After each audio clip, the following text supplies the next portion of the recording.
All right, welcome.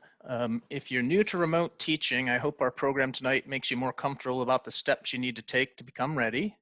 I think our program draws on enough of HFC's expertise that all attendees will leave with at least a little something to think about. A couple people, before we officially started, asked about the webinar. Would they be able to share their video with us? And they will. You will not be able to. The chat feature is also off, but if you post questions, we'll address as many of them as we can between sessions, and the rest will get you answers. We'll get the right person to answer you within a day or two. I'm Jeff Morford, and I'm going to MC tonight because I've led the CTEI for the last 2 years together with Pam Stewart. I was an early adopter of online learning, and I was really slow in saying not it when we were organizing this. You'll notice that we're recording the webinar, so I'll try not to speak as fast as usual for those of you watching this a couple days from now at double speed. Again, if you have questions, you can use the question feature on the bottom row of controls on most computers, and the speakers will answer them between sessions. Part-time teachers and part-time teachers only, because this is a payment issue, should use the link bit.ly capital L, capital W, capital D attendance, and it's written on the screen in a number of places right now. In order to sign in, and if you sign in and stay with us for the full 2 hours, you'll get $50 for attending this for the 2 hours you're here. And by doing it this way, you'll save yourself and human resources a lot of paperwork. And now it's time to go. Our first speaker is Tony Perry. Tony has led the campus in preparing for a remote fall semester. He has made sure that academic and student service areas communicated. He has taken a lead in organizing training, and today he's going to give a brief overview of Live Without the Drive. Tony? Thank you, Jeff. We sent out a PowerPoint link that I went through, basically the nuts and bolts of Live Without the Drive. Pam Stewart sent that out earlier in the week. And I'm not going to go through all that, but what I want to do is mention why we're doing Live Without the Drive. What we found was that many of our students were uncomfortable with the traditional online. They didn't have the study skills, the self-discipline, the reading ability to be successful. We found that many of our courses didn't lead themselves directly to the asynchronous or not live classes, and we felt that we would be better serving our students and being able to deliver a more wide array of classes by doing this. So we embarked with basically a team of faculty, administration, and others to come up with a strategy, and that's where we came up with Live Without the Drive. If you don't like the name, you can blame Jeff, because it was his great ingenious name that he gave, and I really like it, so I won't blame him. But this basically means that you will meet, if you have such a class, on a regular basis, hopefully at least weekly, where you would be able to engage with your students directly. They would be expected to be there, and how it would be set up would be up to the faculty setting up those schedules, as well as them in conjunction with the administration. So you'd figure out whether or not you're going to be having 3 hours a week if you have a traditional 3-credit-hour class, or something less. If you look in the schedule of classes in self-service, they're already there. They're already listed. So I just pulled this today, and it basically shows you, it will say virtual meetings. It'll say it's 100% online. So the students are not expected to come to campus. But they are expected to participate in that time block. So in this webinar, this is a primer to Live Without the Drive. This is not intended to be the end all. This is really intended to be something that gets us to a point where we can take off if we haven't been doing this yet, and gives us a basis to start designing our courses for the fall, where most people are concerned. The next steps are really the important steps, and departments and or programs need to work together to develop the best approaches and methods and lessons appropriate for their discipline. Don't be afraid to lead and get your colleagues together to work collaboratively. So if your colleagues are here or not, Basically, we're asking you to step up and figure out ways to deliver this this mode of teaching where applicable and where interested. Disciplines can have their own training and development sessions to work on the instructional approaches that will serve their students best. So we see this webinar as the first step. The next step would be disciplinary sessions, faculty working together to figure out their best strategies. Each faculty may have their own twist to teaching remotely. We're not trying to create a one-size-fits-all. You may find some valuable value working with your colleagues to develop the best practices for delivering courses remotely. And remember, the expertise in remote learning is evolving. Don't think that there is only one way to deliver information, to engage students, and to foster effective learning. The real key is to be creative. With that, I really do want to thank all the people, and this, hopefully I didn't miss anybody, who have been participating over the last several months in making sure that we could deliver courses this way, that we could figure out the technology needs for our students, and be able to hopefully give our students a better experience than they might otherwise not have. We didn't intend on doing this, but obviously with COVID-19 and the pandemic, we think that this is going to allow us to serve a lot of our students much better. So thank you. And Jeff? We're going to move to our next session, and I have to say that as the head of the CTEI, Jessica Shamberger has been an absolute delight, and I think Pam would probably agree. I would ask Jessica if she knew of a software product, and she would reply that not only had she heard of it, she had tried it and recorded a brief and pithy summary of how to use it, and then let us have it for free. So I'm really looking forward to hear what Jessica has to say about web conferencing tools. And if you have questions as we go through, remember to use the question feature found near the bottom of your screen. Jessica, you can take over the screen sharing. All right, thank you, Jeff. Okay, so hello, my name is Jessica Shamberger. I am an ELI faculty member, and I'm going to be talking today about video conferencing as it relates to Live Without the Drive and remote learning.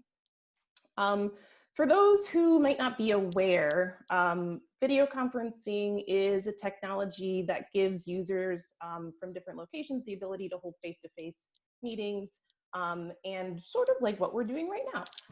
And so it's essentially, hopefully, to promote as authentically as possible communication. I know it's very difficult to have authentic communication when we are in separate locations, but it is a way to at least attempt that and to have some type of interactability with our students since we are not able to engage with them face to face.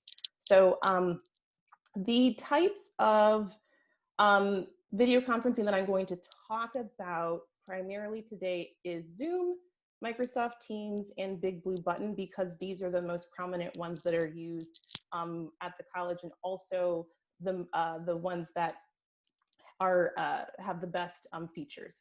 All right, so I'm going to split this into 5 considerations for you. So you can just take this as things to consider or to think about as you are putting together in your mind how you would want your remote class to go, and to see which one of these would work for you depending on the situation that you're hoping for.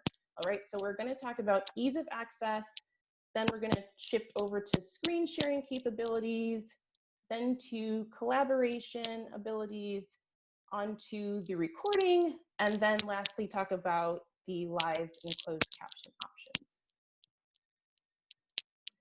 Okie dokie. Ease of access. The biggest thing for point to keep in mind for this is functionality and ease of use. So Zoom and Microsoft Teams and Big Blue Button are all fairly accessible as far as how they are delivered.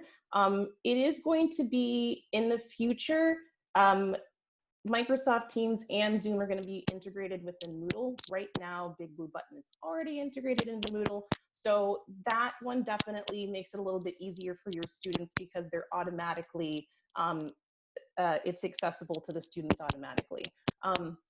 We do have a account set up that's being licensed through Zoom for faculty members that you're able to get. We all have Microsoft 365, which Teams is automatically a part of that. The thing to consider as far as functionality is that because Big Blue Button is an open source, it does have some limitations as far as the platforms. Zoom and Microsoft Teams can work across all major platforms and all devices. Moving on, the next consideration is the real-time sharing. And this is where you'd want to consider, okay, do you want it to be available for your students to see your screen, to see your applications while you were actually teaching them?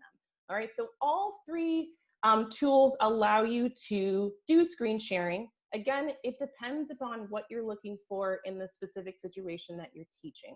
All right, if you want to have students be able to share their screens, multiple users at a time, then Zoom and Big Blue Button would be the best option for you. All right, if you know that your main purpose is to just deliver content to students and not necessarily needing the collaboration, then Microsoft Teams would work best in that situation. Something else to also keep in mind as well, because Big Blue Button isn't as robust as Teams or Zoom, this sharing option is not available on iOS and Android devices, so meaning mobile devices, so cell phones. All right, consideration number 3, the way in which students and the teachers collaborate together. All right, so because the main goal of video conferencing is to allow collaboration between you and your students and student to student, it is important for us to consider what options we have available to do that. So actually, all 3 tools do have a form of collaboration. Breakout rooms are available on Zoom and Big Blue Button. Breakout rooms are just essentially dividing your students into little virtual rooms where they're able to interact, and you as the instructor can facilitate by hopping to and from each virtual classroom. So it is a way for your students to have that small, more intimate engagement that they're missing by being remote learners. All right, there is also the whiteboard annotation option as well, which is essentially just a virtual whiteboard that you use the same as you would in a classroom. You can make drawings, you can write on it, and again, just considering what is the goal for your classroom at that time. Do you want students to be able to work together and simultaneously add information onto the whiteboard, in which case the Big Blue Button and Zoom allow multiple whiteboard annotations. Microsoft Teams just allows one single whiteboard annotator at a time. So again, if it's your goal just to facilitate as the instructor, just to get the information out, then Teams would work best for you. There is also polling features on all 3. Again, that's just another way of engagement. One consideration too for Microsoft Teams is that it is a full platform integration. So it has so many applications that are actually made specifically for collaboration, where the students would not have to even leave that one specific application for Teams. So that is something to consider as well. All right, recording options. So considering, do I want my students to be able to review the information that we just recorded? All right, for how long do I want them to be able to access this? Where do I want them to be able to go to access this? All right, those are the things that are going to be dependent upon you as the instructor. So Zoom, Microsoft Teams, and Big Blue Button do offer recording options. In Zoom and Microsoft Teams, they actually are dually housed for when you save them and can be live streamed. Again, Big Blue Button is, because it's not as robust, is only saved in the cloud, when it automatically though gets uploaded into Moodle for just 7 days. So again, if it's not your intention that you need students to recall those specific recordings, the 7-day limit is not going to be that much of an issue for you. All right, live and closed captions. Captions is a feature that is especially important now as we continue to strive for to adhere to accessibility standards. And all of the 3 products do offer some kind of captions. So we have manual captions that are available in Big Blue Button and Zoom, all right, where you would actually have to manually either type the captions yourself or have a student do it. Microsoft Teams does have automatic live captions, which I've heard from several instructors that it actually works fairly well. They are going to be rolling out a translation of live captions to subtitles. So that is supposed to come out in the next 3 months, so I hear. So that would be something that will even add further accessibility to Teams if that's an option for you as well. All right, things to keep in mind and factors for success, especially when we're talking about web conferencing. This is new to everybody, so we're all kind of floundering around in the same pool, all right, just trying to kind of make sense of everything. And it's important for you to, number one, think about what works best for your students and for yourself, all right? So perhaps it's a good idea to find out in the beginning of the semester what kind of technology your students are working with. Delivering little surveys that ask them, hey, what kind of devices do you have? What operating system are you running off of? Those kind of things. So that way you can go back and see which one of the web conferencing tools is best compatible with the resources that your students have. Also, keeping in mind what works best for you as an instructor. I know that it's our goal and our job to be supportive of our students, but you also have to take into consideration you and your capabilities, your comfort levels, all right? It doesn't do the students any good, no matter what features these tools have, if you yourself are not comfortable using them, if you yourself do not think that it fits the objectives for your class, for your students. So that is something that you need to consider as well, just having that balance between good for you, and also good for your students, because they're both equally important. The next one is communicate with students and other faculty about these technologies. Again, there are so many things that we just don't know about the technology. It's changing so often. And it's just really good to get your students' opinions about what you're using.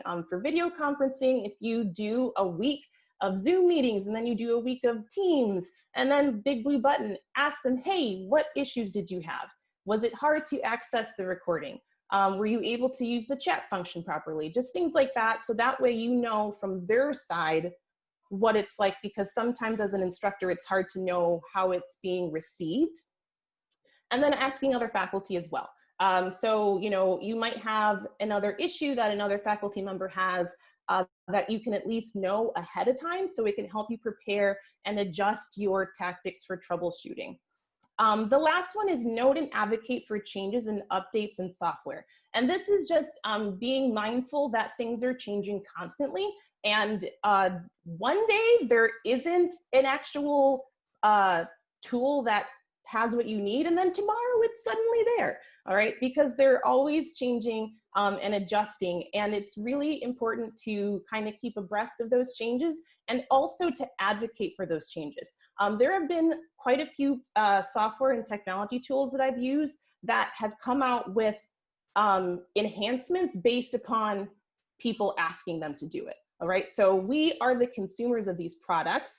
They're for us and our students to be successful, and so they listen to us because we're on the front line of what works. So if you have a suggestion, go to the website of the company and just put it in, and they are actually very receptive. All right, so an example of this too, and I want to just quickly add this.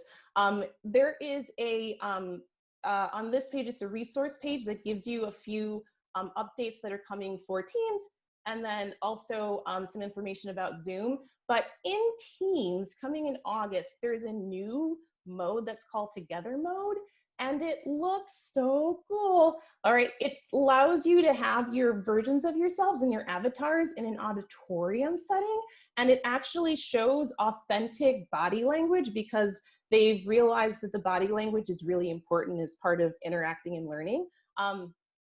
And you can actually like tap somebody on the shoulder if you want to ask them a question, and you can raise your hand. You can high five another virtual faculty member. It's gonna be so cool. And you can actually react in real time using emojis. So anytime emojis are thrown in there, it just makes things so much better.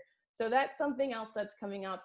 Also, there is a option that's coming in Microsoft Teams as well that will allow for dual presenters. So if you're doing a presentation with 2 students, you can actually see both students and then the presentation in the middle pane, all right, which for me teaching communication classes is going to be really great to use because I get to see all the presentations happening and they look like they're doing it together.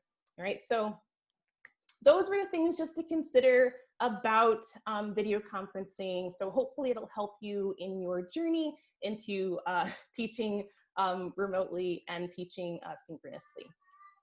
And I believe I'm going back to Jeff.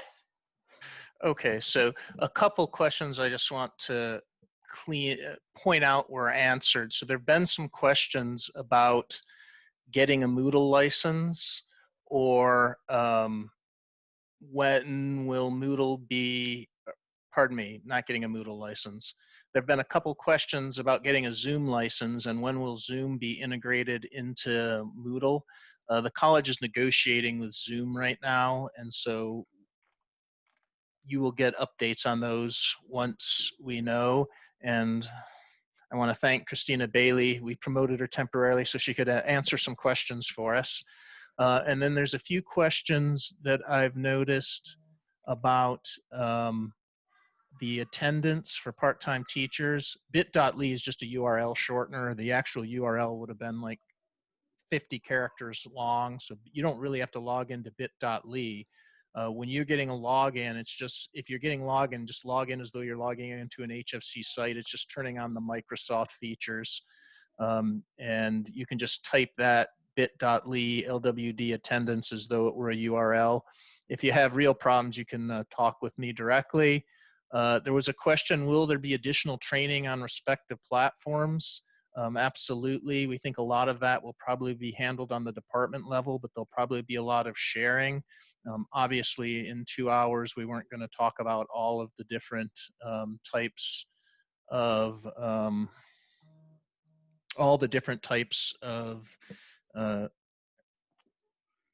training that you, all the specifics of the training, I guess is the word I'm looking for. We weren't going to get to all the specifics of the trainings. The next part of our lineup, we've got kind of some all-stars here. Pam Stewart, Hollie Saraswat, Sue Jabara, and Rosemary Miketa are going to talk about different ways where live without the drive might work in different areas, which we hope will give you some thought about how it might work in your area. And I promised Pam that she could introduce her speakers, but I do have to note that in her introduction, Hollie said she probably loves German grammar more than anyone should, and my reaction was just, aber wie kann man nicht? And so I turn it over to y'all. Thanks, Jeff. And thank you, Jessica, for that really nice overview of the 3 web conferencing tools. So we thought it would make sense for us next to take a look at, now that we sort of have an overview of web conferencing, how are different instructors going to use these tools in their Live Without the Drive classes. So we have a cross-section of people from Health and Human Services and SOLA. We're going to begin though tonight with Hollie Saraswat. And I just want to give you a little bit of background. She has taught German for us at Henry Ford since 2014. Prior to that, she taught high school in a Chicago suburb.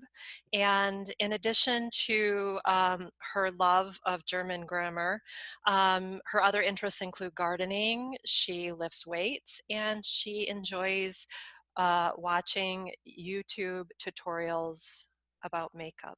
So Hollie, I'm going to turn it over to you. Hi, thanks Pam very much for that introduction. And Jeff, ja, wie kann es nicht? Das ist toll. Jeff had said to me, how can you not love German grammar? And I just said to him, obviously, because it's really wonderful. So let me share my screen here with my presentation. Okay, here we go.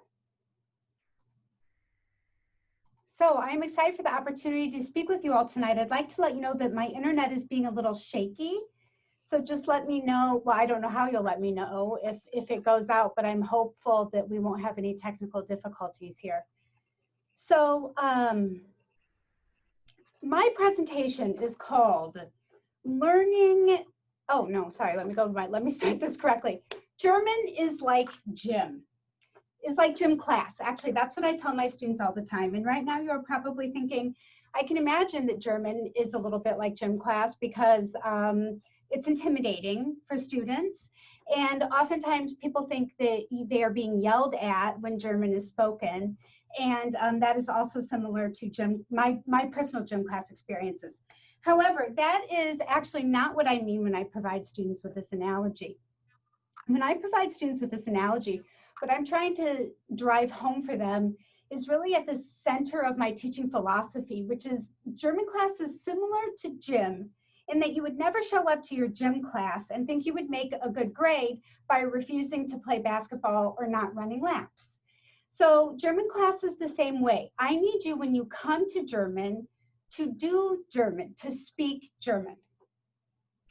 So when we decided as a World Languages department that we were going to be 100% online, and also based on my experiences this last winter semester when we went online abruptly, I thought to myself, how am I going to transfer the gym class nature, the highly participatory nature of my class to an online platform? So I decided that lent itself very naturally to synchronous versus asynchronous instruction. But I have a lot of concerns, and some of these concerns may be things that you're thinking about as well. So what happens to the practice element? How do I get my students to practice frequently in a quality manner? What happens to rapport between the teacher and the students? How do I build that? What happens when my student interaction is lessened? So that time that students have to talk to each other before class starts, when you're transitioning in activities. What, in particular, in a world languages classroom, in a foreign language classroom, where you're really relying on the students having a highly collaborative relationship, that's a very important concern of mine. How do I prevent academic dishonesty? How do I continue to have informal assessments of my student progress? And how do I avoid the pitfalls of online gym? So what's online gym? Well, this is a picture of my 14-and-a-half-year-old daughter. She is currently enrolled in online gym. This is her warming up to get ready for her online gym. So Lena's class is asynchronous, and she spends a lot of time learning about physical education and less time doing physical education. This is what I want to avoid. I tell my students all the time, we're here to learn German, not just to learn about German. So how I avoided this in class was, as I mentioned before, making it highly participatory. I also used a flipped model for instruction. That means that my students often addressed the structures, the grammar of German at home through instructional videos. They did basic vocabulary acquisition at home with vocabulary games, flashcards. And then when they came to class, I actually avoided lecturing. And instead, we would practice what we had learned at home. And we would try to integrate our vocabulary into our work. And I also used class time, besides for practice, I use it for formal and informal assessment. So I had all these thoughts. I've had all these thoughts swirling around what my class used to look like, what I don't want my class to look like, and how do I sort of bring these two things together. So I thought I'm really going to need to set some goals for myself, and I want to put some parameters around these goals so that they don't become too huge. I probably can't be a Moodle expert in this short amount of time, but what can I learn how to do? So I thought about SMART goals. I want my goals to be specific. I want them to be measurable. I want them to be attainable. I want them to be relevant, and I want them to be time bound. So I set the following goals for myself. Anyway, I'd like to be able to measure student progress in spontaneous spoken German. I can use recordings to assess their presentational speaking. And I would also like to foster, I would also like to use our synchronous time to foster a connection between the students and the instructor. So we always say, Deutschklasse ist deine Familie. So German class is family. We need a level of trust in order for students to feel comfortable speaking. Learning to speak a second language is almost like singing. People feel very self-conscious of making mistakes, of it sounding funny, and of it being wrong. So that we have a personal relationship with each other, not just with me, but with one another, is crucial for German class. Okay, so how am I going to attain these goals? I'm really going to focus on setting clear routines and clear expectations. So these two things can really help students along in this process. Firstly, by increasing student engagement, because it helps students to understand the norms of behavior and the expectations in any given modality. It helps hold students accountable by giving them a frame of reference for their work. Routines and expectations improve the student-teacher feedback loop by giving the teacher ample opportunities to monitor student progress on clearly laid out learning objectives. And finally, they help both students and teachers manage time online and keep everyone working towards your learning objectives. So, creating an effective routine. What should your routine accomplish? Well, that's based on your own personal goals, going back to what you'd like to see happen. So, I'm going to establish routines that set the learning expectations clearly for the day, that say by the end of this session today. For example, I would like you to be able to say what month you were born in, right? This is first semester German we're talking about, so we have very, very easy, clear learning goals. I want our routines to give students the chance to connect, both about the content in my subject area. So for example, we love to do show and tell with things in German, but also just personally, again, to help compensate for that missing sort of extracurricular, extra instructional interaction that they have with each other. So to simply say, hey, break out in groups. If you could have a superpower, what would it be? Something simple like that to help them get to know one another. And also, I want to prepare my students in advance so that they understand the different settings in which I'm expecting them to speak German, so that they're not surprised in any given activity at what's coming at them. So clear expectations, and I really think about this in two different ways. The first way in which I want to set expectations for my students are really in terms of the classroom participation. So clear expectations should be given to students prior to working in any modality, be it group work, partner work, or even your lectures. By framing your expectations, you can minimize students logging on and off, students texting or shopping online, this is all hopeful, and other external distractions provided by the home environment and the internet right in front of you. So what I have right here, if you see here at the bottom of the screen, is actually some expectations that I will give to students regarding partner work. Partner work is crucial in German class, and they really, really rely on each other to do quality work to help the other person have the opportunity to practice their German. So for example, how should you be acting? How should you be speaking and talking? And how should you be moving? And the second part of setting expectations that I think is really at the heart of all of this is creating meaningful learning objectives for any given activity. So this is the language that I like to use when I'm planning a given activity. So at the end of a particular learning activity, let's say at the end of this partner work, the learner will be able to action verb. And here you should be able to really rely on Bloom's taxonomy to help you ask yourself, what do I want my students to be doing? Really, and avoid these big words like understand, right? Remember, these are too large. Be as specific with your verb as you can be will help your learning outcome. In a particular setting. So sometimes really in German 1, we draw pictures. We write things on note cards. We use whiteboards, right? It could be in spoken German, all different kinds of ways. What's your setting? And then what is your particular standard, right? So maybe you want students to be able to recognize 70% of what you say to them in any given listening activity, right? So I hope that was helpful. I tried to come up with to think larger, not just about what games I can play online and how I'm going to teach people how to tell time, but how I'm going to think very big picture about how to make this successful. Okay, thank you. Thanks a lot, Holly. You touched on something I think is really important for us to remember, is that idea of fear with our students. And at the very end, when I share something in Moodle that I've been using, where Jeff and I have been working on, and Shanna as well, to kind of collect resources for everyone, we can't underestimate the impact that fear has on students and what it might drive them to do. But I'll talk about that more later. So moving on, and I'd like to introduce the second panelist or sharer tonight, and that is Sue Jabara. She is a full-time instructor and program director of HFC's radiography program. She joined the college in a part-time capacity in 2006, and then that changed to full-time in 2012.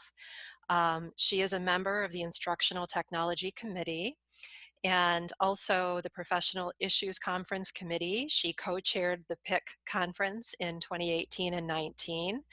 And she's currently serving her second term as a senator in the faculty senate. In her free time, she loves to spend time with her grandkids, and she also enjoys reading and traveling. So I'm going to turn it over to you, Sue. Thank you. Let me share my screen here. What I want to talk about today is a specific activity that can be used in an online environment, and it'll be perfect for Live Without the Drive. I had a chance to use this activity assignment, and it wasn't designed to be used in an online environment. It is an activity that I've used over the years in one of the courses I teach, and it's a course that I teach later in the program.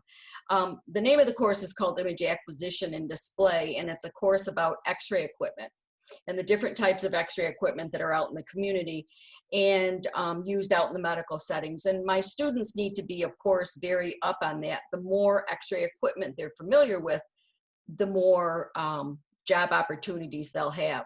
So I've developed a wiki assignment, and there is a wiki that is available through, it's a Moodle activity. So you add it as an activity in your Moodle page, and then you can design the wiki to be set up for students to work collaboratively. So how I have used this is that I set the wiki up, and then I break the students up into interactive groups, and they are assigned in groups as to where they are assigned in their clinical rotations. So we have 27 students, and they are assigned to different clinical rotations to earn, they have to do these rotations to earn their degree. But each different medical site, medical center is going to have different types of equipment. X-ray equipment is very much like cars. Every single car is designed to let you start an engine and drive it somewhere. It's a vehicle of transportation. But there are many different manufacturers, makes, models of cars, and they all have different bells and whistles. And X-ray equipment is very similar to that. X-ray equipment is designed to take an image of the inside of the human body. However, there are many different vendors. Each type of X-ray equipment has different bells and whistles. Each type of equipment even has some, proprietary advancements to it that are protected, but they all do the same thing. They just go about it in a different way. So by breaking the students up into groups and having them do this wiki assignment, they can share what type of X-ray equipment they have used at their particular site. So once the wiki assignment was added, I go about and I make the first page. And this page is going to be the introduction and then the layout of the assignment. What does the student need to do? What do they need to research? And then I've added a separate page for each area hospital where students are assigned. So looking at, let's say, Beaumont-Taylor, the students who are assigned there now go in and they need to add information about the X-ray equipment that is used at Beaumont-Taylor in Trenton, Michigan, or in Taylor, Michigan, rather. So they research it. They've had to include images of the type of equipment. And then this is the actual X-ray room at Trenton. This is a vendor pamphlet photo. They have to include a link to the brochure. Some students have chosen to include videos, either videos from the vendor or videos that they've taken in the site. And so they get a chance to work together and they put together their wiki page. And then in a class session, we're able to share it. So as I said, this is really intended, it was intended for an in-class exercise presentation. The students worked in their groups and then they came to class over a couple of weeks and we did in-class presentations. Well, we went online and this particular assignment just segued beautifully into the online environment. They were able to meet in separate rooms or, into their breakout rooms. They put the final touches on their wiki pages. And then when we did the presentations, they're able to share their pages and then have some, questions and answers. It's a really good way to get students together. Now, I look to expand this. This is really designed for a group of students who have known each other for 2 years and are more advanced in the program. Looking at it now, I think an example of this could be used in one of my introductory classes to get students to get to know each other, maybe to break out information on introductory terms in radiology or introductory positioning. So there's all kinds of topics I'm thinking that this would be used for or that I could use this assignment for. Again, just one example of how you can specifically use an assignment like this to get your students to collaborate, work together, and then present and have chances for interaction. People can visit the page, question, answer. But it's worked nicely and I plan to continue to use it. And I hope to even make it better now that we are totally online, because now maybe I can open it up to something else. I don't know. But that's the wiki. And thank you. Thank you, Sue. What a nice way to help students prepare for interviews too, for their first professional position. I was thinking about that, and I would imagine that the collaboration is very authentic to the way that they're going to function in their positions in a hospital environment or clinic, depending where they go. So that was terrific. Thanks. Thank you. So we have one panelist left to share, and I'm going to introduce Rosemary Miketa. She is a full-time ELI instructor who has successfully transitioned her language learning classes to a hybrid format as of 2017 for both her intermediate and advanced English learners. She plans to use Live Without the Drive. She's using it right now for summer courses that she's teaching, and she'll continue to use that mode in the fall because she is interested in conducting further research on how to engage and accelerate language proficiency with our ELI students using mandatory live sessions for greater collaboration in these developmental writing classes. So, Rosemary, I hand off to you.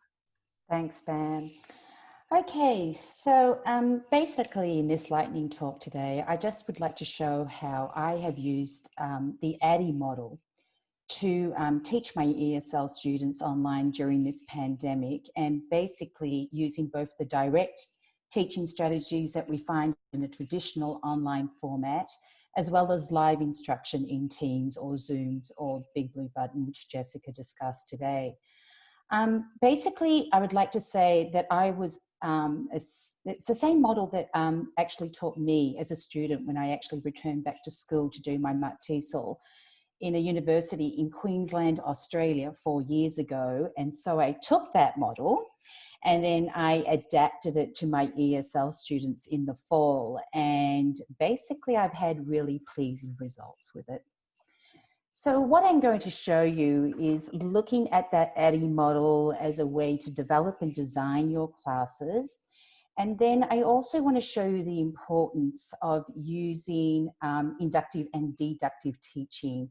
And of course, inductive teaching means that you're basically not giving the student more control over their learning, whereas deductive means you are more teacher-centered. And what I found that with going live basically sort of fulfills those requirements of my inductive teaching strategy, where I want them to be able to discuss, collaborate, and to complement the direct resources that I already have integrated in my LMS. And then at the same time, it gives these students the ability to scaffold and take what I am teaching them in that traditional format, making some sort of connection with what they're being taught, and then obviously changing gears and taking the learning more under their wing. And that's how I see this ADDIE model really working well with the Live Without the Drive. Those of you not familiar with the Live Without the Drive, it's basically an acronym for Analyze, Develop, Design, Implement, and Evaluate. It's a model that will allow you to evaluate at each stage, obviously, because there are going to be external and internal influences that will change the way we present our information in our LMS. Starting with the analysis side of things, it's really, really important to understand the learners enrolled in your course, especially in a developmental course where ESL students are you know, they have a lot of effective factors that can impact their language acquisition. So therefore, I usually conduct a needs analysis to find out quite specifically what their needs are. And then, of course, understanding that their language may not be at that proficiency level that we might need, say, in an advanced writing class, I would then tweak my design of the course to that level of proficiency. Also, remember, when offering 100% traditional online delivery for our developmental students, I must say that the live component can probably alleviate any of those frustrations that they may be feeling when they don't have instant feedback, like it's teacher, I need to know the answer right now. And this is where the live component can basically solve that, you know, the fears that they may be having when they are learning completely 100% remotely. And not to mention that by combining the live sessions with the traditional online, it gives the students time to digest what you're teaching them in the LMS, and then also giving them the opportunity to be able to ask questions in the live session. In terms of design, really important to start from our course masters, no different. You're basically drawing from the learning objectives and goals that we have already set and identified in our existing on-campus programs, or in my case, the hybrids that I've adapted. Only what I will be doing is promoting these live sessions really for a much greater student engagement, to make sure that these courses are more communicative for our language learner. Just like what Hollie was saying, you know, they need to practice their language. They need that opportunity to bounce off whether or not people can, you know, comprehend them intelligently. And this is one of the ways we can also do that. Also, the live sessions will allow them to take what we've learned in the traditional LMS and then basically present more of an opportunity for them to collate and scaffold what they're learning in the live sessions and what they're learning in the traditional online to create their own projects. And I'm really sort of pushing the whole idea of project-based assessments as we move more towards assessing our students before they move on to the next level. In developing these courses, of course, just like I said, there'll be more project-based assignments that will allow students to scaffold the concepts taught. The teacher-led instruction, basically I will be throwing online into the LMS because they are things that basically they can watch and record and annotate when they have the time to do so. And then once we reconvene and meet back in the live sessions, I will then usually have PowerPoints that are drawing on some of the concepts and the skills that I'm teaching in the LMS in that full remote capacity, and basically asking them to collaborate and to provide discussion on the content that they're learning in their modules in their online class. So what I find is by having these like little mini interactive lessons, they sort of complement and supplement what I'm doing in the live sessions. And of course, they're making them more student-centered. It's shifting the focus off me and putting the focus back on the students. And that's why I feel that these live sessions are so important for the developing learner. So this is an example of some of the resources that I would prepare in my LMS with Live Without the Drive. Of course, as I've noted, pre-recorded lectures will automatically be up there, ready for them to view at their leisure when they're comfortable to annotate, understand what's expected of them in that module. Of course, I'll have internet links for self-paced study and also for them to construct a better understanding of the target concepts that I'm delivering to them. But then what I will be embedding are those mandatory, highly encouraged live sessions. And this is where I'll be basically scaffolding and facilitating the concepts that they've already began to activate in the modules before we meet. So they'll have access pretty much to all of the lectures, the information that they'll need within that module. We'll meet on the Tuesday, and of course I'll answer a ton of questions if they have questions about what's automatically up on that module. And then once they feel more comfortable, relaxed, yes, I can do this, these live stream sessions will be then focused on them and then collaborating on the work that we need to get done. What I do plan to do with the live stream sessions that I will record in the fall when I do my mandatory live LWD, I am going to keep these sessions recorded, and then of course students that are not able to attend, I will release them because I basically still want to encourage live participation. But say for example, if heaven forbid a student falls sick with COVID or they need to be a caregiver, these sessions will be recorded and of course always available to the students. So that's what it's going to look like. And of course, then the activities are very similar to what you would do in a traditional LMS, you know, videos with audio in user, PDF, PowerPoint lectures, filling that traditional teacher-centered instruction. Of course, there's self-paced learning that they can do at their own time, and then the mandatory live sessions. But as with anything, as we trial these new online classes for our language learners, I will be evaluating at the same time that I am implementing. So at each stage, I am going to basically sit down and think, okay, what worked, what didn't work, how can I adjust that, how can I tweak that? Because basically you cannot really evaluate what is successful once you've trialed it. And then once you've had that ability to say, yes, this is what I'm going to do, or this didn't work, I'll always go back and reassess those sessions to make it more amenable to our students. And of course, I am assuming by the time we finish in the fall with a second round of online classes, our students are going to become more comfortable with the paradigm shift to online learning, which means that I could probably become a little bit more adventurous with my language learners, because at this point, they're fully aware of how Zoom works or how Teams works and how the mini modules would work in their lessons.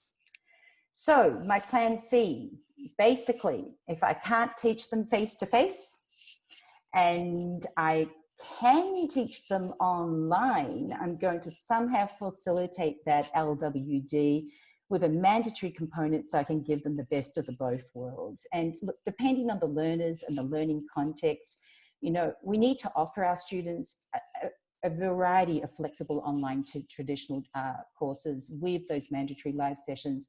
So if they feel comfortable going down that route, that is the way they would actually pursue.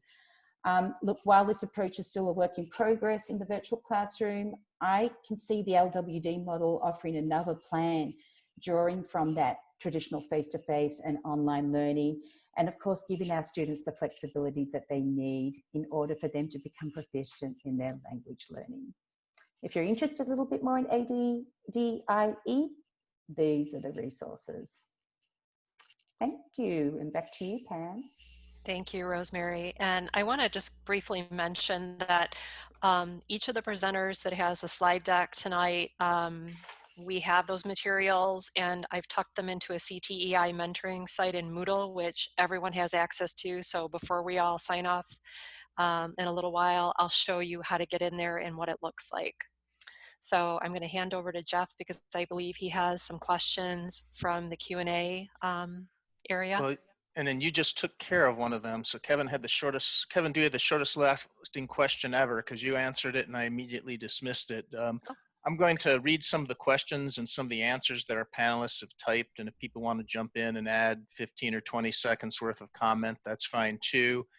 One question was, which of the platforms, so this goes back to Jessica Shamberger's presentation, allow for breakout rooms? And Jessica answered that Zoom and Big Blue Button have breakout rooms, and Teams has something similar called channels. Is there anything you want to elaborate on, Jessica, or is that pretty much it? Yeah, the breakout rooms in the Big Blue Button and Zoom allow for a bit more flexibility with the activities that you do and being able to like record while you're doing the breakout sessions. But the channels does do the same thing essentially, just not with as many things that you can do, but it still works. Okay, and then someone had asked, could you, like, if you knew what your Zoom room was, could you just put it on your syllabus and then students would have it? And Tony answered that's probably not a good idea, because if your security were ever compromised, you'd have to change it anyway. And then the students would have something written in print that is no longer accurate, and it might cause confusion. Did you want to elaborate on that, Tony, or is that pretty much all there is to say? That's pretty much it. There's been a couple questions about how students log on to Teams, and my general advice would be to have them just use their HFC credentials, because then you could do things like actually add them into the Teams site just one time and they're always in. You might be able to use external accounts, but I think it would probably cause more trouble for you than it's worth. Is there anyone out there who can answer that? Is what I just said accurate, or does anyone have something to add to that? I set my team site up so that you have to use your HFC credentials. You cannot get in using any other credential, because that is my preference for security reasons in FERPA. And then there's a general question about taking attendance, and Live Without the Drive in our meetings, we talked about you just take it kind of the same way that you ordinarily would take attendance. You can use the same policies that you use in a face-to-face class. Myself personally, I think it will lead to an awkward minute or two where I've gotten really smooth about doing it in class, but it's not look around, see the empty seats, and kind of remember who sits there. I don't think you can do that anymore. But we also have to be flexible in case the technology fails, either on our part or on the student's part. So we don't want to be so rigid once again. So that has to be built into our syllabus policy as well.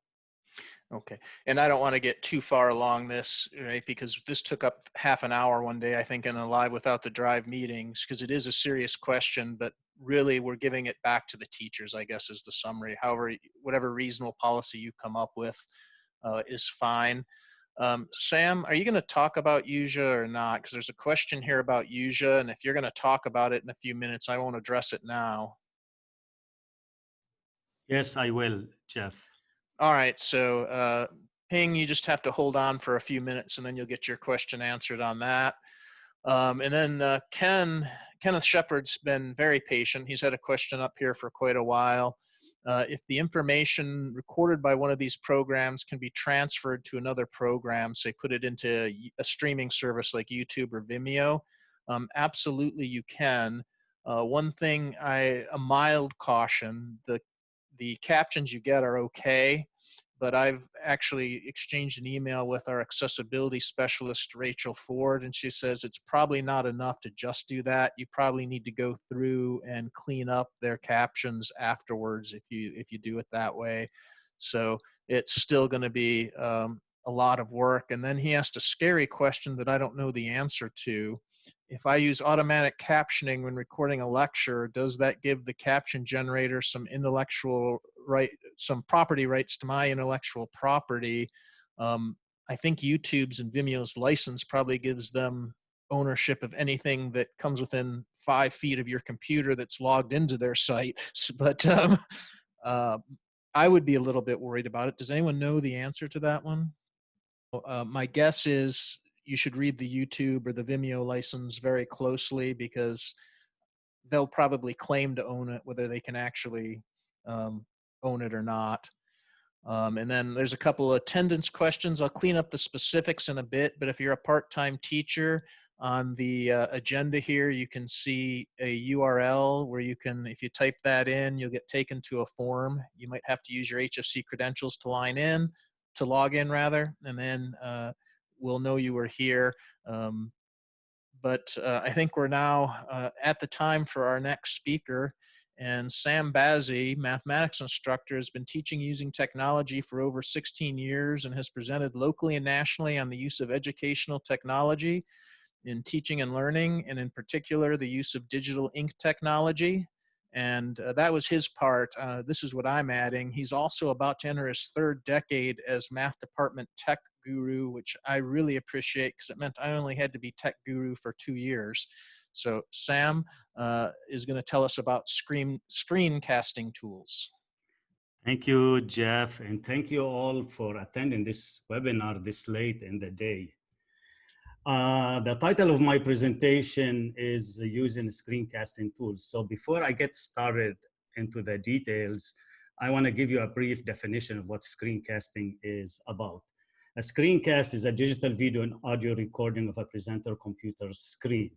We educators can use screencasting tools to create a screen recording for the purpose of creating learning resources, learning tasks such as assignments, and training and learning support. An example of training, guys, if you want to show your students how to navigate the course, your course shell. So instead of writing a 3 or 4 page document with directions, you can create a 1 or 2 minute short screencast and share it with your students. It's as simple as that. A screencast is a great alternative to the traditional video recording because of the added benefit of being able to blend, the screencast with engaging content. Not only a screencasting can be used to enhance the live without the drive modality, but it can be used to supplement the learning experience regardless of the teaching modality. I'm going to give you an overview of the very common screencasting tools that are favored by educators and in particular within our college community. However, there are so many screencasting tools out there in the market today. It is very possible that some of you are using some screencasting tools that I'm not gonna touch on today. That's perfectly fine. But if you guys, you know of a screencasting tool that will go above and beyond what I'm gonna talk about today, please let us know, we can add it to the list. In my presentation, I'm not recommend or I'm gonna favor a screencasting tool over another one, but I'm gonna do it just like my colleague Jessica did. I'm gonna go over the top consideration that many of us would think of when selecting a screencasting tool. And based on your top considerations, guys, you can decide which screencasting tool would fit best your needs and your students' needs the most. So before I start talking about the top considerations, let me give you a list, share a list with you of the most popular screencasting tools. And they're not listed in any order, guys. So let me just begin here. Camtasia. It has a user, it's by a company called TechSmith. It has a very user-friendly interface. It is great for professional-looking videos and tutorials. It has lots of editing features, so there is a little bit of learning curve involved there. You have to do some learning, but there are hundreds of tutorials on how to use Camtasia. It is bet on the expensive side. If you buy it from a store that offer discounts to educators, you would have to verify, not just that you are an educator. You can get it for about $170. But it is for life. Screencast-O-Matic. It is a simple screen recorder. It takes less than 1 minute to install, easily installed, and has some basic editing features, including a great feature, which is automatic captions with high level of accuracy.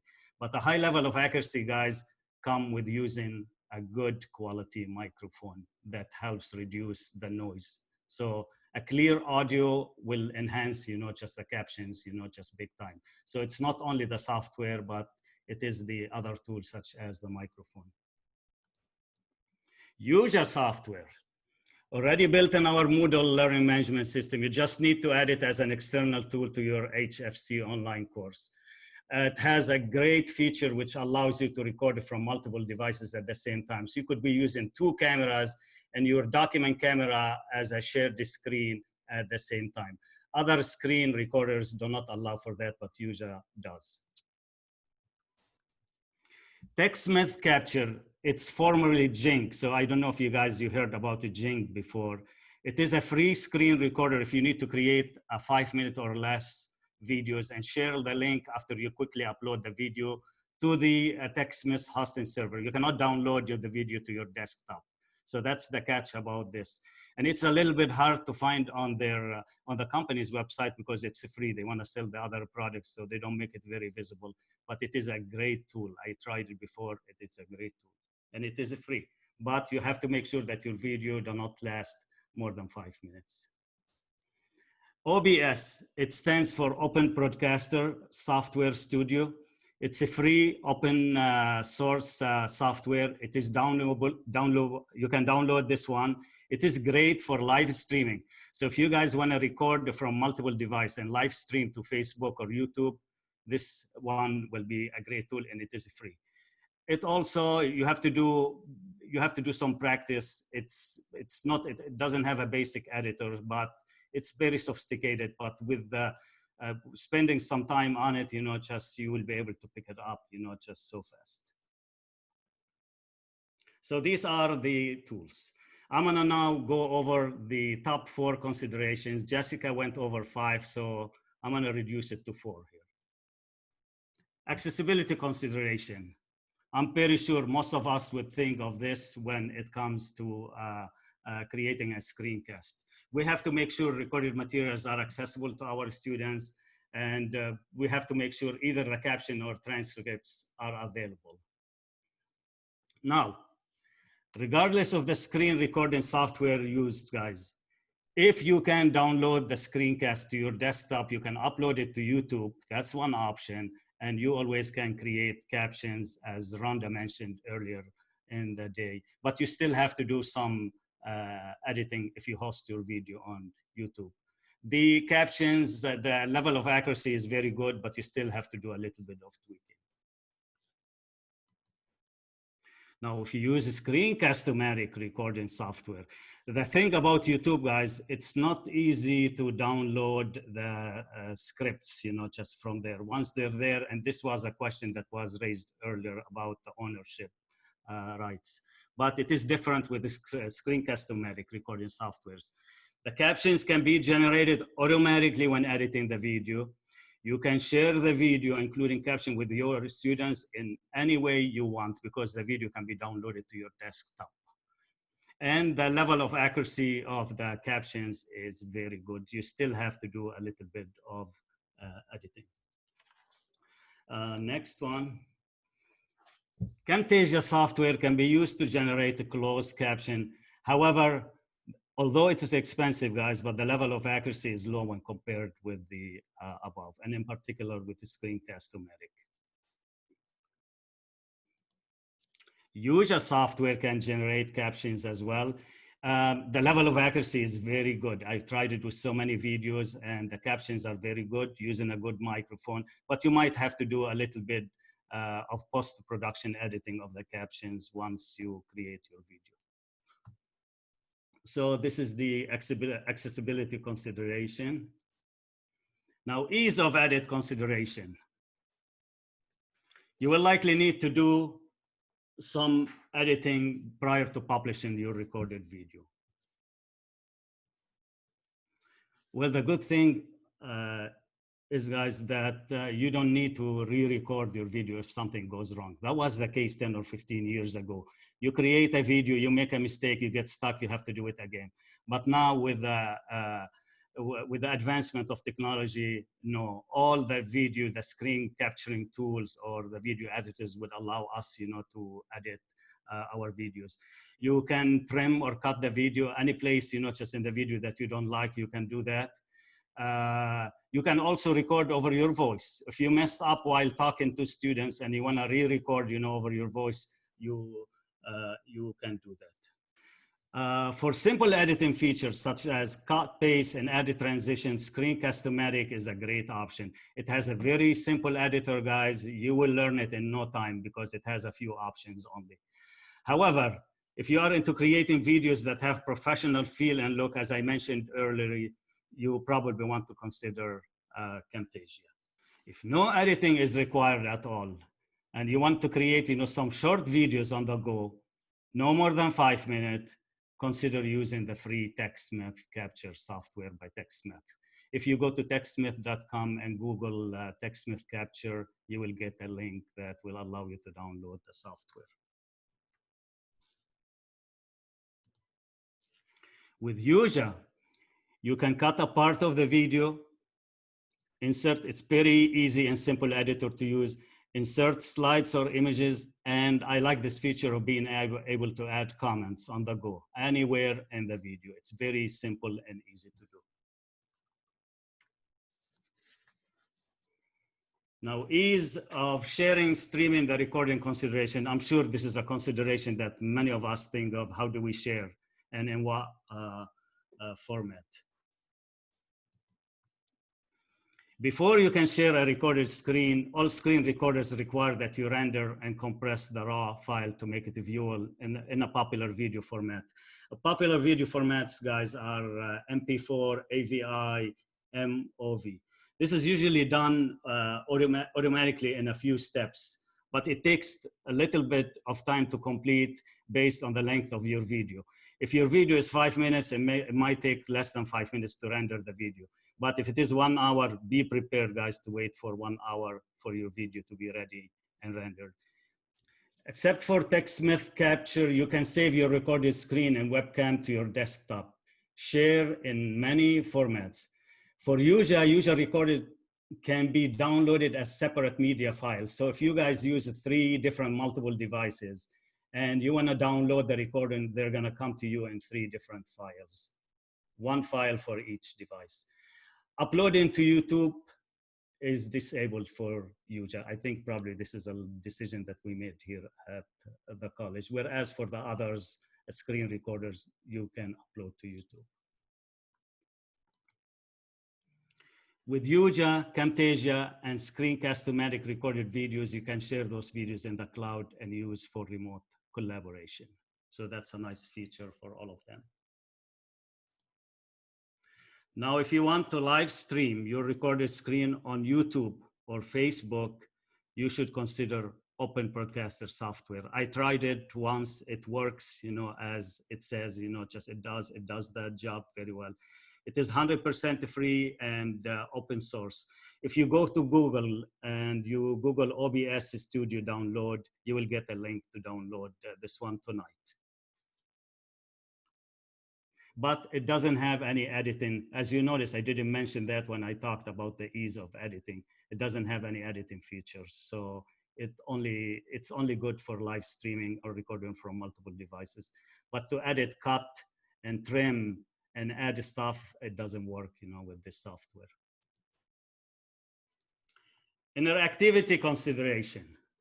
Would you like your students to interact with the recorded video? And I think all of us are looking, just for way, just to engage the students, especially, just in this modality that we're heading into.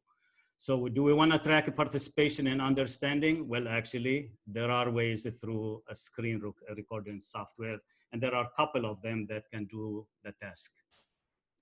The first one is Camtasia. That's why it's a bit expensive. You can add quizzes to your recorded videos once created. And quizzes can be placed anywhere in the video. You can also use the responses from students to update your gradebook by requiring your students to include their name and their email when they submit their answers. And you will get, you will receive an email with the student responses once the quiz closes. It is a SCORM compliant. A SCORM means shareable content object reference model. It's a set of standards that govern the communication between the learning management system and the contents. So that means any learning management system that is SCORM compliant will accept, those quizzes, those types of video quizzes. So that's what I just mentioned right here. And as I told you, the scores from quizzes can be recorded by requiring students to enter their name and their email address. Yuja does very much the same job and a little bit more as well. Video quizzes can be easily created in Yuja as well. Questions can be added anywhere in the quiz. I'm not sure how many of us who have been using Yuja tried the quizzes options in there. And the gradebook is automatically updated with the created videos and the quizzes. So these are the two screencasting tools that allow us to do some interactivity in there and keep track of the interactivity as well. Pros and cons. Camtasia. It is a bit expensive when compared with other products, but has more features when it comes to editing. Also, you have to do some voice training is needed to improve the closed caption. I've been using Camtasia for a while, guys, and I still struggle with closed captions. So it does need, just a lot of training. Screencast-O-Matic, very reasonably priced. It's about $18 a year. Not a very sophisticated editor, but it does a good job in creating decent videos. Closed captions can be automatically generated. And for your information, Screencast-O-Matic uses a Google speech-to-text engine. That's why they get a very high quality captions. Google doesn't do anything cheap. Yuja. It is integrated. That's for instructors who just want to confine their work, to the Moodle learning management system. Yuja will be a perfect tool. It is integrated in the Moodle platform. Videos are automatically displayed in Moodle once rendered and saved in the cloud. No additional cost to use Yuja. I know the college pays for that. And you can do some basic editing in there, and closed captions can be added to the recordings, and the quality of the captions is very good. TechSmith Capture, the Pro, it is free, no editing features, and video size cannot exceed 5 minutes. Video files are uploaded to the cloud and cannot be downloaded to your desktop. Actually, you have to upload to a website owned by TechSmith. It's called screencast.com, but you can open a free account for this. And they give you, there is a limit on how much you can upload, but you always can delete and re-upload later, if you run out of space, if you don't want to pay extra money for more space. In summary, if you like to record a screen along with one or more webcams, create interactive video quizzes, and have your videos posted automatically in your Moodle course, probably you should consider using Yuja. It is available and it is there. If you want to be able to record the screen along with the webcam, create automatic captions, but on have your own files, have it on your desktop, and do some basic editing at ease, you can consider using Screencast-O-Matic. If you like to be able to record the screen with a webcam and transitions, animations, special effects, professional looking videos, automated captions, but you have to work on the captions, as I said before, and add interactivity such as video quizzes, consider Camtasia.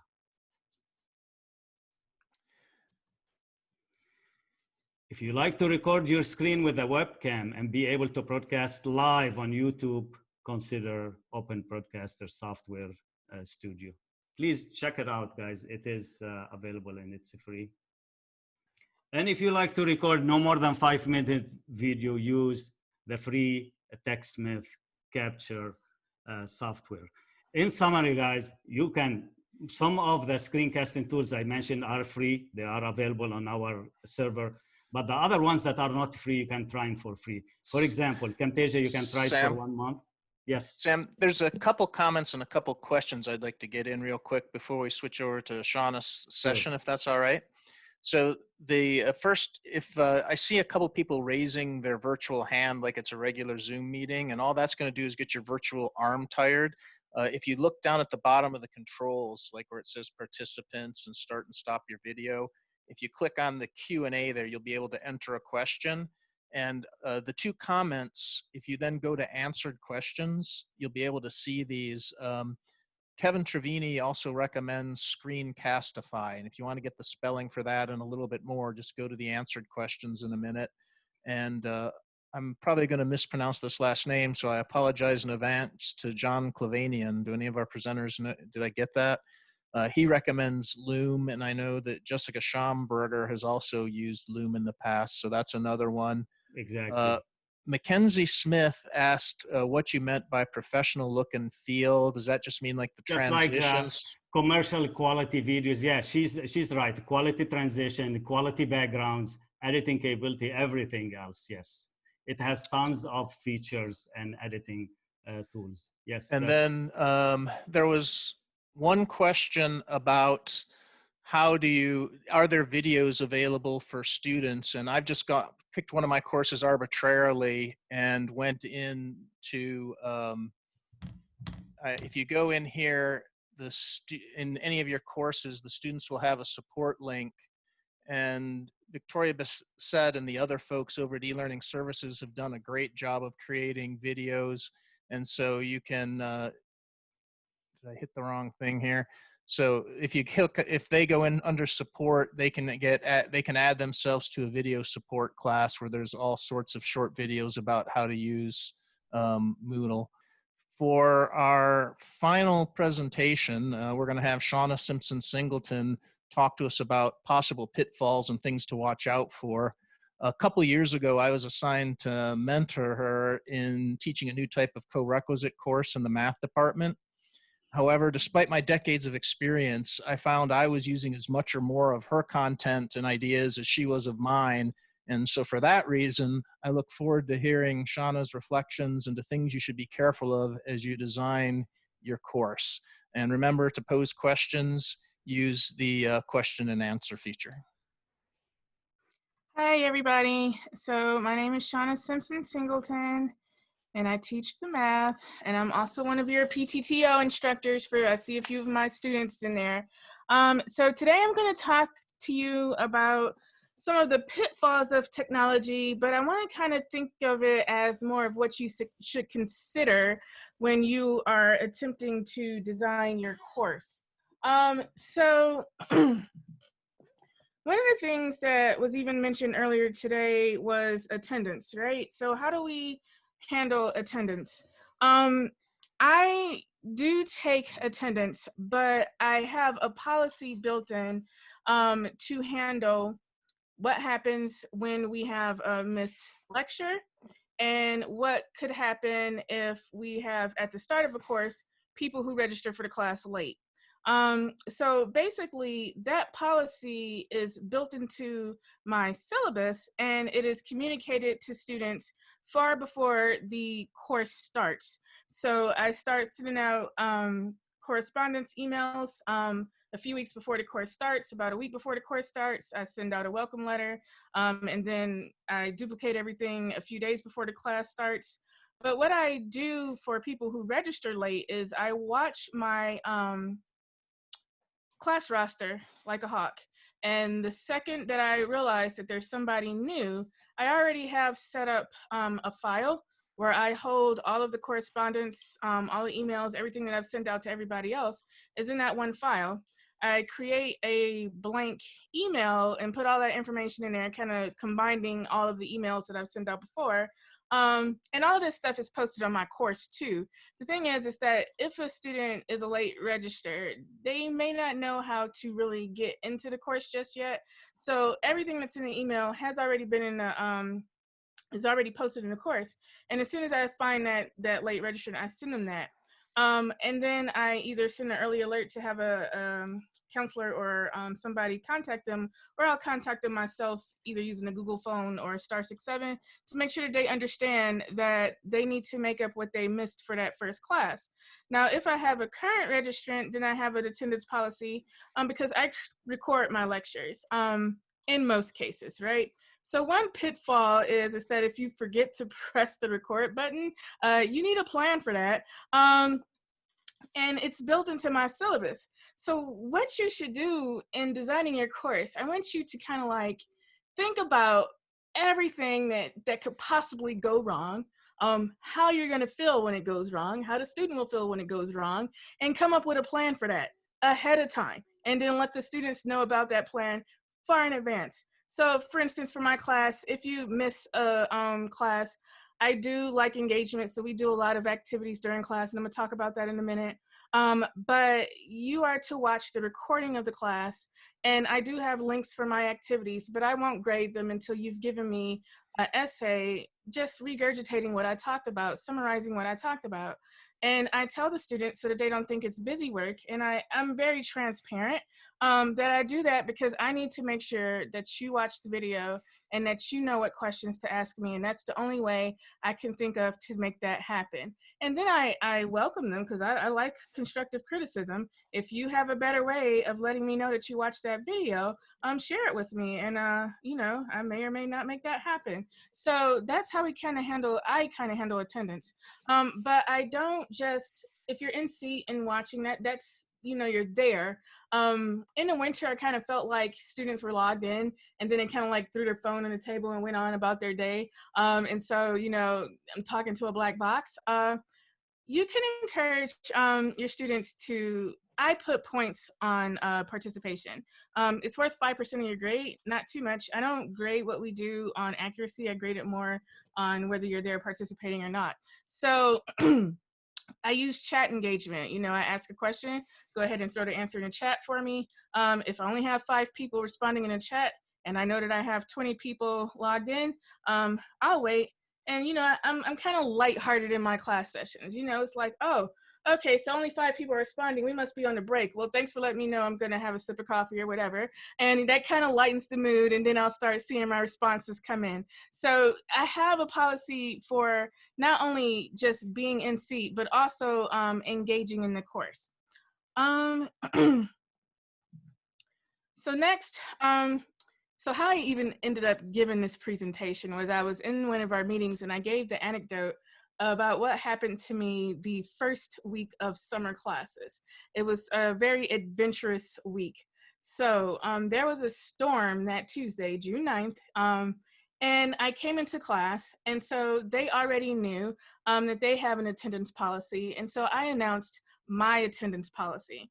So my attendance policy is that if I get kicked out of class, if there's any outages on my end and I can't attend, wait for me for about 10 minutes. But if I'm not back, then that means that I'm making a video for whatever it is that I planned on talking about that day. So if you're not in class, you get to watch a video. If I'm not in class, I get to make a video. ideally, neither one of us wants that situation. They don't like to watch the videos, they tell me. They prefer for class to interact. I do post for course content very short videos, roughly 10 minutes or less. They don't mind those, but they said that they don't like watching the lectures via video, and they definitely don't like writing the essays. So that kind of encourages them to come to class, but I like to let them know that just as much as I expect them to be accountable, I'm accountable too.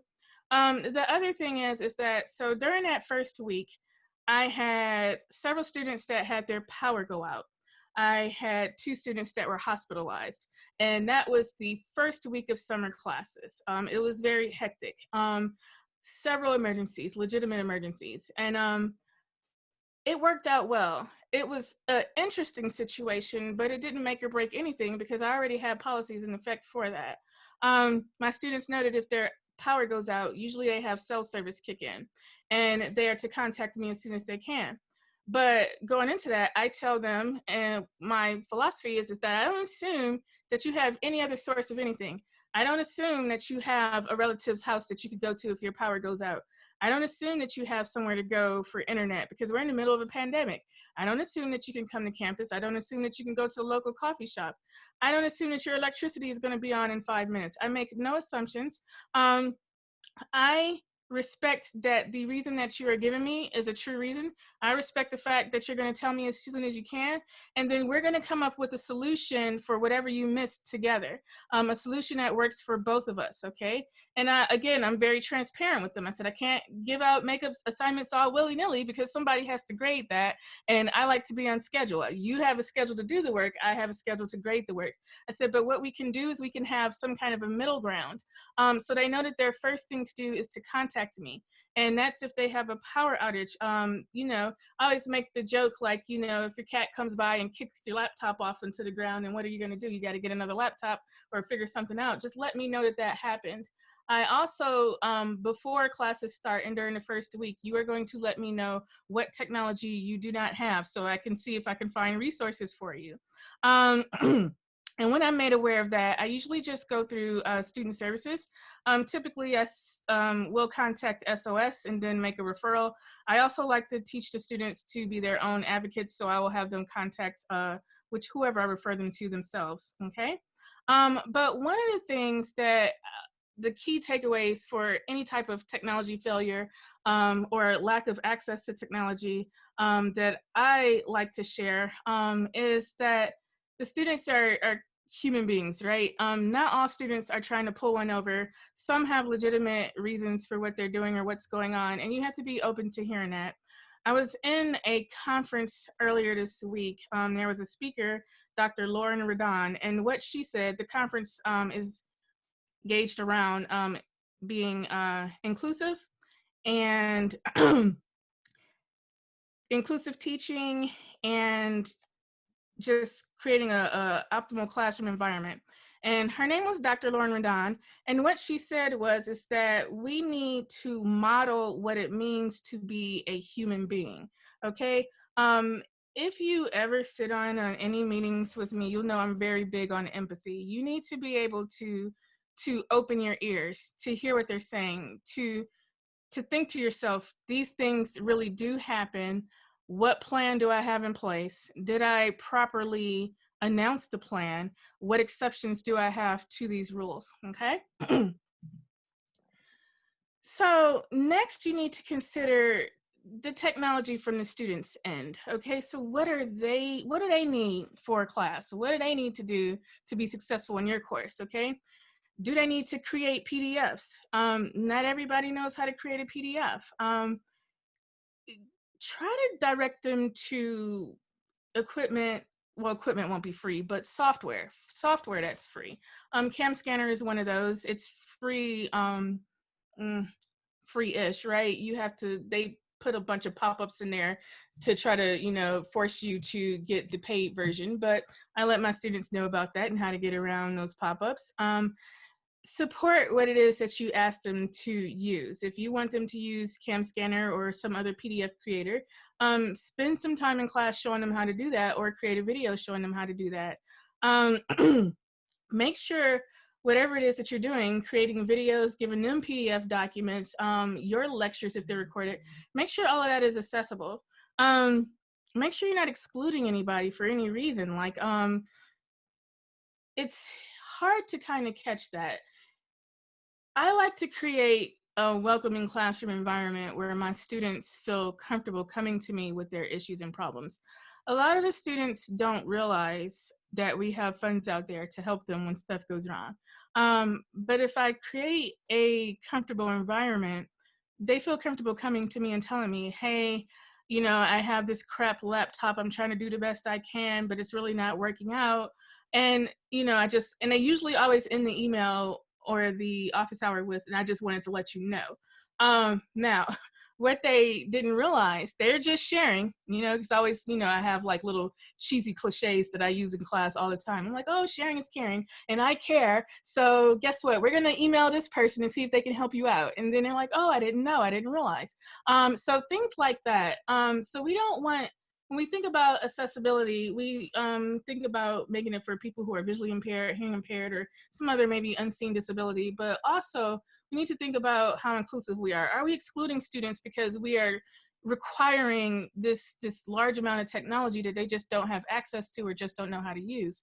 I often use Microsoft Office Suite for my assignments. Like we have Word, Excel, I post things on streams, I use Microsoft Teams, but I don't just throw them out there and say, hey, this is what we're using it, and you know, make it happen or don't. I don't do that. Again, before classes start, we have a whole slew of training videos showing students how to get on. Jeff showed a few of them, right? But also Microsoft publishes training videos for those students. And then if I know that I want something to be used a specific way, that means I get to make my own video. And what else do we do? Well, I've given you the video. Let's spend 5 minutes before class talking about how we're going to use this tool. Also, for students to minimize the pushback, let's talk about why we're going to use this tool.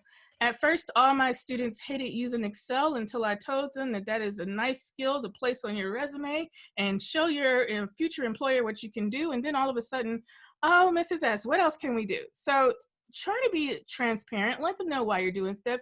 You're not trying to make their lives miserable. And I always tell them, if you're miserable, then I'm going to be miserable because somebody has to listen to you complain. I'm doing this for a greater good, okay? So try to be nice. Next is the big talk about student engagement. So as I stated before, I really like an engaging classroom. I often do talk to myself, so that's a story. But in class, I like to talk to the students too, right? So the thing about that is that I have a strong personal belief, and that is my personal belief. It has nothing to do with pedagogy, that I'm not going to force anybody to get on a microphone or a camera, because in some cases, there are situations where you can do more damage than good by doing so. And I don't know what's going on as to why you don't want to be on mic and on camera.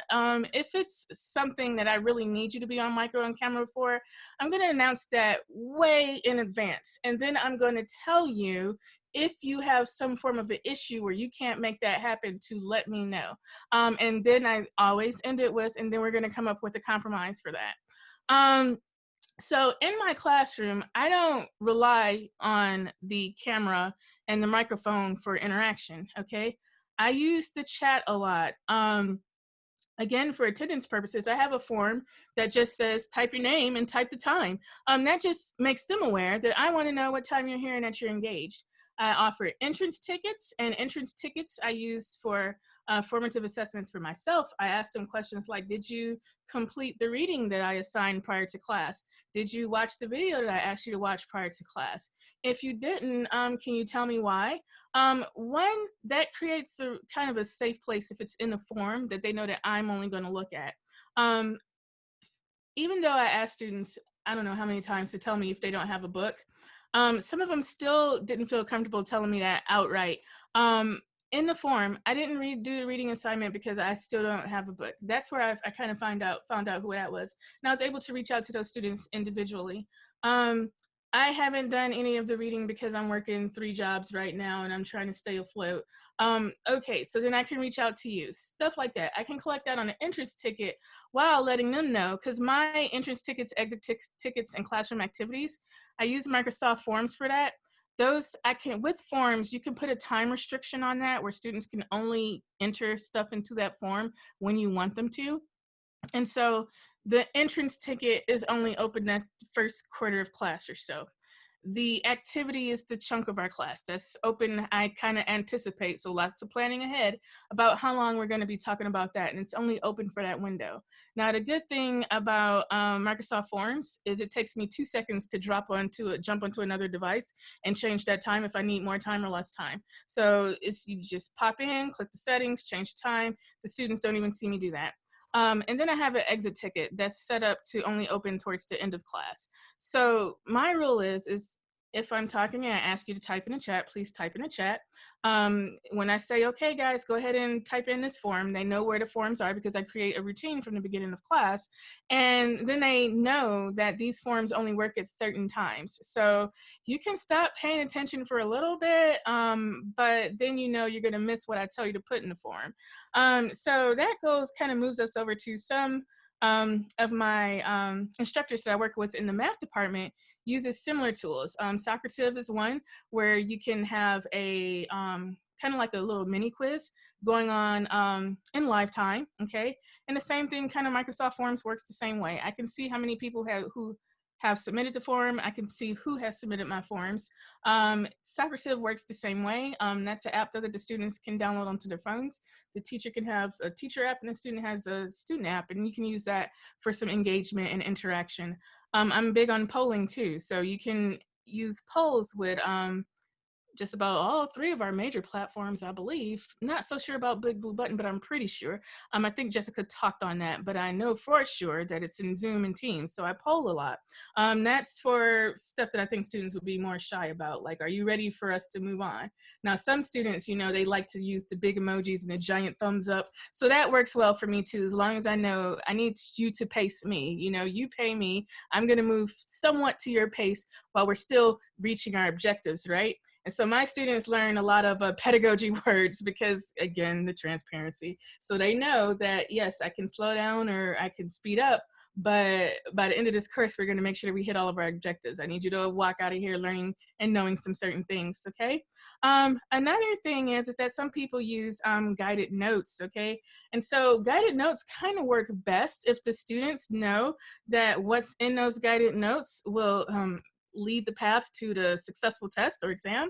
So I, again, use our activities are similar to like what someone would call a guided note.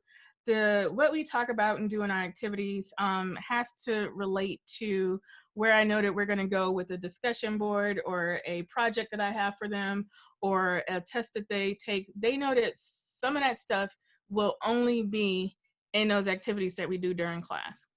So with that reason, they know that if I miss class, I need to watch the video because I know that she's only going to talk about this in class and nowhere else. And if I email her and ask her, she's going to just tell me to go back and watch the video. So I know that I need to watch the video for that reason. I know that I need to be engaged. I know that I need to try to be in class.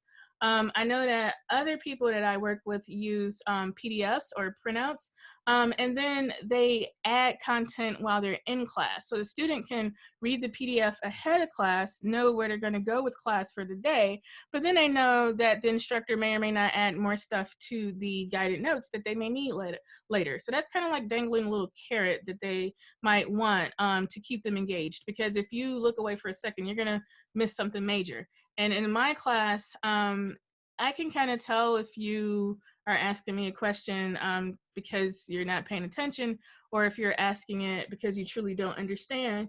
And it's real easy for me. It's like, well, can you give me a little more details about what specifically you don't understand? And if you tell me that you don't know what you don't understand, then in either case, if you really don't know what you don't understand, that's going to be an office hours session.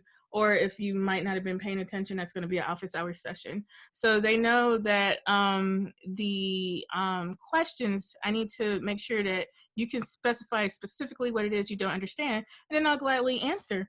And then the same with my engagement also for me means my discussion forums.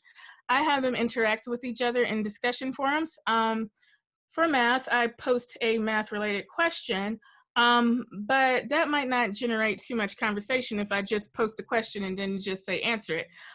You post a question one day, or you answer the question. A few days later, I might have you either build a tutorial or pose a similar question.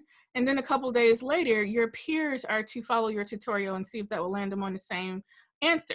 And what that does is they start talking to each other about, well, hey, I see that you did this. Why did you do this? And it's good for me to read their discussions as I'm grading them to kind of see where they are. But they do interact a lot that way, because when they post their own tutorials, they kind of like, students present ways of doing things that other students didn't think about. And so then they're wondering, well, will this work just for this specific case, or will it work for many other cases? So that's another way that I encourage engagement. Another way that I do discussions, I have a general question and answer discussion board area where anyone can post a question and anybody can answer it. And they use that a lot.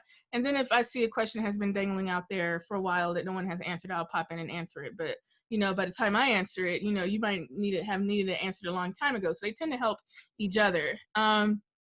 Also, I stated before that I use Teams, and I use Teams for my groups. And they have, for the summer, the same group for the whole semester because the summer semester is short.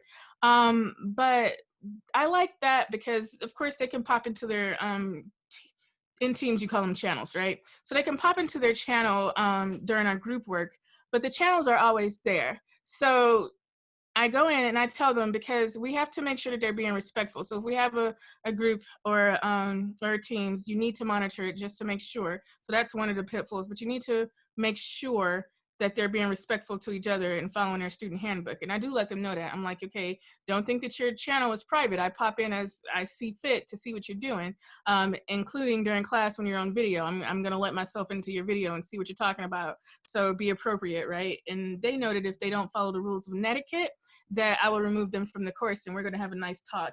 And nobody wants that. And you know, and they agree, like, no, we don't want that. So it works out well. But the thing about the channels is that their chat stays there and it stays there for the whole semester. Any documents, Jessica talked about how you can build apps and documents into Teams. So there, if we have like a project or whatever that we're working on, their Excel stays there. I let their group Excel stays there. They can use that as a reference. They ask each other questions like, hey, because sometimes even if they have individual assignments, I'll let them talk it out in groups. And then they'll pop back into their group later and say, hey guys, we talked about this. Can anybody explain this a little bit further? And this is like several hours after the lesson has ended. So they go in there and use that, and they kind of form these bonds with their groups in that way. Another thing that I do is that I open up, I have my Teams channel and my our recorded meetings set up to where they can come in before me. I don't let them stay too much after because I'm not monitoring it. I like to monitor it because I just don't want any incidents where somebody is feeling bullied or pressured. So, but before class, I'm monitoring it, but they don't know that I'm really monitoring it. And so they spend that time talking to each other. It's funny because they'll talk to each other about what they're going to ask me when class starts. I always think that's cool. And then I walk in there acting like I magically know what to talk about and what to review. But it's pretty cool in that way. And then I'm about to, let's see. And so testing, I'm going to talk on that very quickly because that is a big issue, and that probably needs to be handled more at a department level. But just make sure if you're going to use hardware, special software, that you think about what hardware the students need access to. You need to think about and let them know in advance the software. What can the software be utilized on? If you're using a lockdown browser, will it work on a Chromebook? Will it work on an iPad? Will you allow them to use their phone, or is it strictly for a laptop? What am I gonna do for students who don't have laptops, or if their laptop goes down? You need plans for that. You need to plan for privacy, okay? So if you are verifying that people are who they say they are, please don't put their identification on the Zoom room where everybody can see it. You know, you need to verify privately. You need to be respectful of what's going on in their house, in their background, and if they feel comfortable. If you're going to require webcams, what are you going to do for students that just can't be on a web cam? What is your contingency plan for that? Are you going to plan for that? You need to be open to working that out with the students. And finally, your test designs. for me, I just redesigned my whole testing system for the summer. I do more project-based tests. So like, I don't have to worry about lockdown browsers or whatever. I, set my expectations. Everybody's going to have a different set of data. Everybody's going to have a different whatever going on. And if I see 2 students with the exact same thing, I don't expect that to happen. It's not probable. And so then we get to talk it out. And I'm like, and they don't want that. So I haven't had any issues in the summer. Nothing like how it went for me in the winter. So I offer you that. And finally, the fear factor, okay? For you, this is all new to all of us. So it's okay if you're nervous, okay? You are allowed to be nervous. Feel your feelings, all right? Don't be afraid to try new things, okay? The project-based learning, I usually do 3 projects. Now I do projects every week. I was a bit nervous about that, but I wasn't scared to try it out. Try it out. Today we talked about a bunch of technologies that might be new to you. I always tell my students when they say, I don't know how to do something, I can't do it, especially on our Moodle show, click, click, click, click, and you won't break it. If you break it, I'll fix it. And then reach out to your peer. CTEI and e-learning is always here for you, and I am done. Well, you generated some questions, so you're not quite done yet, Professor Simpson-Singleton. The first one is, how much time do you spend troubleshooting tech issues? For me, not too much, because I don't have that much time. I always, when I design stuff, I make sure that it's well supported. And so I can always just grab a link to a video and say, check out this video first. And then if that video doesn't work for you, then you come back to me and then we'll figure it out. So that kind of minimizes my time spent on fixing tech issues. Also, I put a lot of time up front in showing them how to use the technology. So if you invest that time up front, then it kind of minimizes the questions that you get later on. So so in the summer, the first day of classes, but in the regular semester would be the first week of classes. I spend a lot of time and I record those sessions, so. And then the next one's an easy one. Professor Harvell just wanted to say that he appreciated your commitment to full inclusion and the trust you have for your students. And then another straightforward one. Let's see, what was the name of the app you mentioned when you were doing the entrance and exit tickets? Microsoft Forms. And again, Microsoft, I can set that form up so only people with an HFC email address can use that. So they have to use their Hawkmail to access that. So I use Forms for that.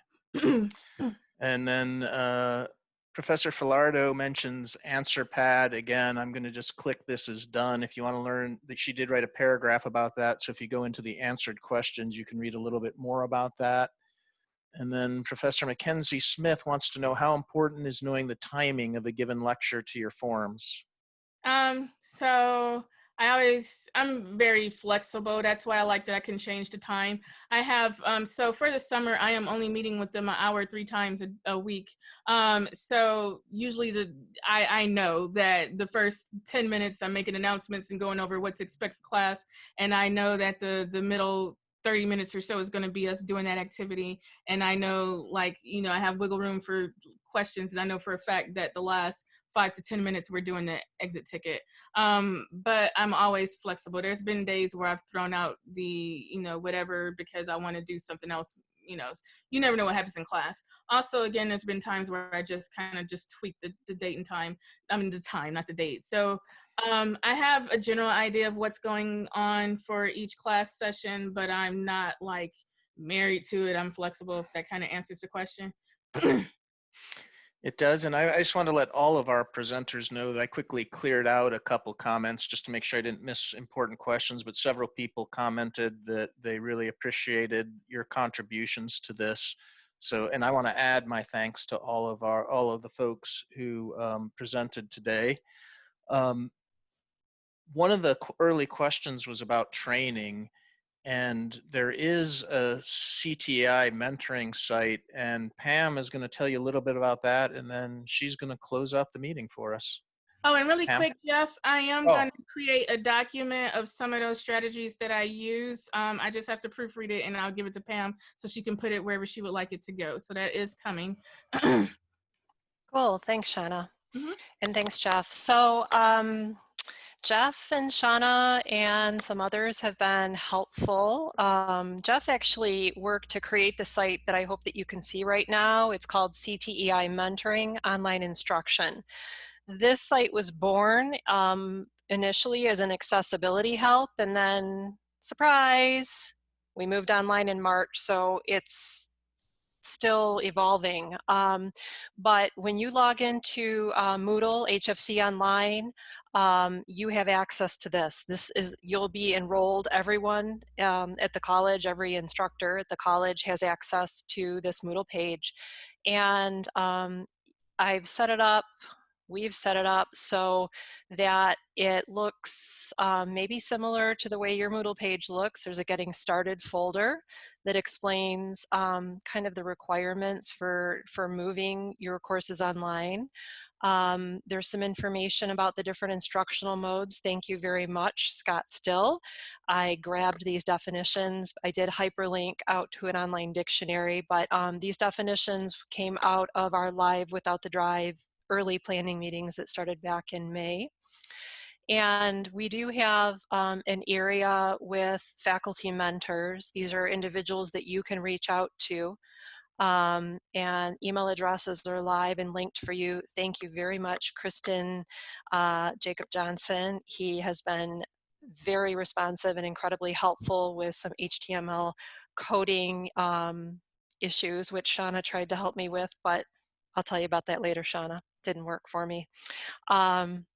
And then this folder for tonight, the Live Without the Drive, this webinar, I am going to tuck the Zoom recording, which hopefully we'll gain access to over the weekend here. I'll embed it as a new link, but I'm also going to make sure that everyone who shared a slide deck tonight, you'll be able to find and access their information. So you see, I already have a few things tucked in. I'm teaching right now online actually for the first time, and my students kept me busy earlier today, so I didn't get the time that I thought I would get to put resources in.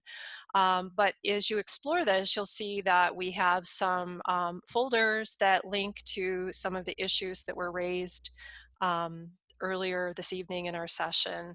I wanted to point out that I know academic integrity is a huge issue, and one of our colleagues, Roger Frank, who I think is an attendee tonight, attended a webinar. He didn't go, he virtually attended this webinar given by instructors at the University of Calgary, and I contacted the presenter and she replied immediately and said, here, use whatever you want, and shared a really nice, robust collection of academic integrity resources. So this is here for you to access on demand. There are also some accessibility resources here for you, and I need to close this out, I can see, but we also have some resources from the Preparing to Teach Online, the 4-week pedagogy class that Scott Still developed for us, and several individuals are teaching. Shauna's teaching right now. Cedric Knott is teaching, Chad Sagir, and I believe Kim Akapinti as well. So these are just some of the resources from that class. So if you didn't save them, or it's been a while, maybe you took the course like in the fall, you can come in here and be reminded of some really helpful kind of checklists. You know, Shanna referred quite a lot to making sure that you've thought through all of the things that could happen, that might happen, and how are you going to manage it? How are you going to clearly articulate to students how you'll manage a technology failure, or if something really bad happens, you know, with the student's health. So just some things to look at. And then I do have folders here for each of the schools.